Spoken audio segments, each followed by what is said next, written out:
కానీ మీరు చేసిన సినిమాల్లో ఏ సినిమా అంటే ఈ సినిమా నాకు సెట్ కాదు అంటే ఇప్పుడు ఇందాక మీరు శిక్ష గురించి చెప్పారు, అలా ఏ సినిమాలో అనిపించింది మీకు ఈ సినిమా అంటే ఇది ఇస్ నాట్ మై జానర్, ఇది అనవసరంగా చేశాను, నేను కాకుండా ఇంకెవరైనా డైరెక్ట్ చేస్తుంటే ఈ సినిమా హిట్ అయ్యేదేమో? అది శిక్షగా అనుకున్నానండి నేనండి. మిగిలిన సినిమాలకు అనుకోలేదు, కానీ ఒక మానసవేణ రేవతితో చేశాను, అప్పుడు అనుకోలేదు నేను. అలాగే తెల్ల గులాబీలను లవ్ సబ్జెక్టు, ఇప్పుడు తీయవలసిన లవ్ సబ్జెక్ట్ అండి, అప్పుడే తీసేసాను నేను. ఏమండి అలాగే ఇద్దరు కిలాడీలు, Suman first film, we introduced Suman to the screen and myself and Tammareddy Bharadwaj garu. కానీ ఆడియన్స్ సెకండ్ సినిమాగా రిలీజ్ అయిందండి. కోట రామకృష్ణ సినిమా వచ్చి మా మిత్రుడి సినిమా ఫస్ట్ సినిమాగా రిలీజ్ అయింది. ఈ సినిమా చేసినప్పుడు నాకు అనిపించలేదు నేను చేస్తున్నానే అని. శిక్ష ఎందుకు అనుకున్నాను అంటే, మంచి ముమ్మరువైన కామెడీ సినిమాలు చేస్తున్న రోజులు నేను చంద్రమోహన్ గారితో,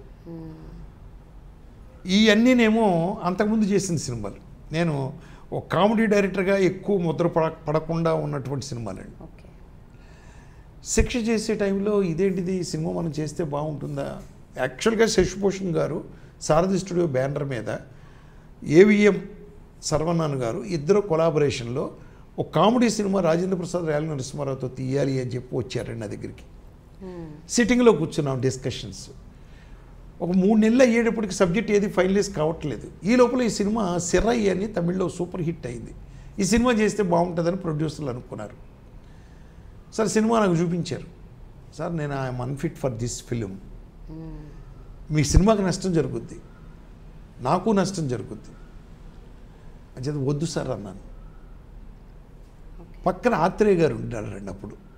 ఏమయ్యా నరసింహారావు ఏంటి అలా మాట్లాడతావు, డైరెక్టర్ అనేవాడు ప్రతి సినిమా చేయగలగాలయ్యా, నువ్వు చేస్తావు, నువ్వు డైరెక్టరు, నువ్వు అందరూ ఎక్కడి నుంచి వచ్చావు, దాసనారాయణ గారి కాంపౌండ్ నుంచి వచ్చిన మనిషి, ఆయన సెంటిమెంటు యాంటీ సెంటిమెంట్ అద్భుతంగా చేస్తాడు, నేను ఉంటానులే పక్కన, నువ్వు చేయి అన్నాడు. ఆ విధంగా చేయడం ప్రారంభమైంది ఆ సినిమా. లేకపోతే మనకి ఆ సినిమా నేను చేసి ఉండకపోతే మాత్రం అండి ఆ సినిమా ఎలా ఉండేదో నాకు తెలియదు. అయితే నేను చేసిన తర్వాత కూడా కొన్ని డ్రాబ్యాక్స్ ఆడియన్స్ నుంచి విన్నాను నేనండి. దాని మీద అది సమీక్షించుకున్నాను నేను. ఓహో అంటే శరత్ బాబు గారిని తీసుకెళ్ళి మనం నల్ల మేకప్ వేసి క్రిస్టియన్గా పెట్టడం తప్పు. అయితే ఆయన క్రిస్టియన్ క్యారెక్టర్ చేసినట్టున్నాడు. భారతీరాజ్ సినిమా ఏంటండి అది, సీతాకోక చిలుక. కానీ ఇక్కడ ఏంటంటే అక్కడ తండ్రిగా ఆ క్యారెక్టర్ వెళ్ళిపోయింది. ఇక్కడ మెయిన్ క్యారెక్టర్ అండి, క్రిస్టియన్గా ఒక విలేజ్ని డామినేట్ చేస్తున్నటువంటి వ్యక్తి. మన ఆంధ్రప్రదేశ్లో అప్పటికి విలేజెస్ మీద క్రిస్టియన్స్ డామినేషన్ లేదండి క్రిస్టియన్స్ అప్పుడు ప్లస్ ఒక క్రిస్టియన్ వచ్చి బ్రాహ్మిన్ని షెడ్యూల్ చేయడం లేడీని జనం తట్టుకోలేకపోయారు అప్పట్లో. ఎస్పెషల్లీ పెళ్ళైనటువంటి ఆడదాన్ని రేప్ చేస్తేనే భరించలేనటువంటి సినిమాలు అప్పట్లో. ఒక మధుసూదన్ రావు గారు తీశారు ఒక సినిమా ఏదోనండి, కాంచన పెట్టి, కాంచన పద్మినినా ఎవరినో ఒకరిని పెట్టి తీశారు ఒక సినిమా, బాలచంద్ర గారు. ఆ సినిమా కూడా మనకు తెలుగులో ఆడలేదు, తమిళ్లో ఆడిందండి. కుటుంబం కోసం పోషించడం కోసం ఒక లేడీ ప్రాస్టిట్యూషన్ చేస్తుందండి. కానీ ఇక్కడ ఆ రేపును కూడా భరించలేనటువంటి సమయంలో ఇక్కడ 2 నెగిటివ్ పాయింట్స్: పెళ్ళైన ఆడదాన్ని రేప్ చేయడం, రెండోది బ్రాహ్మిన్ లేడీను క్రిస్టియన్ను. కృష్ణుడు పండగ వస్తుంది చూడండి, ఏంటది, కృష్ణాష్టమి రోజు రేప్ చేయడం. మొగుడు టెంపుల్లో పూజలు చేస్తూ ఉండగా, విపరీతంగా పూజలు చేస్తూ ఉండగా ఇక్కడ రేపు. అందులో తెలియనితనంలో మన డైరెక్షన్లో కూడా ఒరిజినల్లో తీసాడని మనం తీసాం. అక్కడ పూజలు జరుగుతూ ఉండగా ఇక్కడ రేపు, పూజలు జరుగుతూ ఉండగా రేపు. అసలు చూడడానికే చాలా ఇబ్బందిగా ఉంటుందండి. ఇలాంటి కొన్ని డ్రాబ్యాక్స్ దాంట్లో జరిగినాయండి.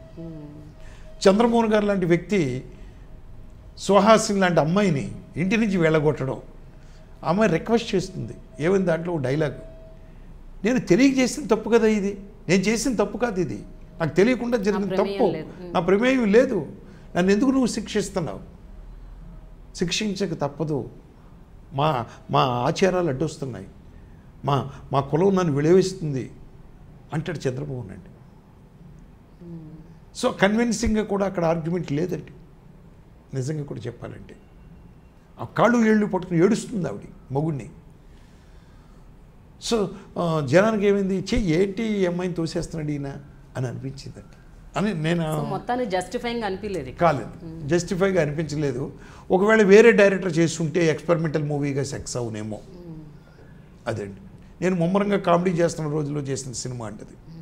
కొన్ని సినిమాలు అలాగే జరుగుతాయండి.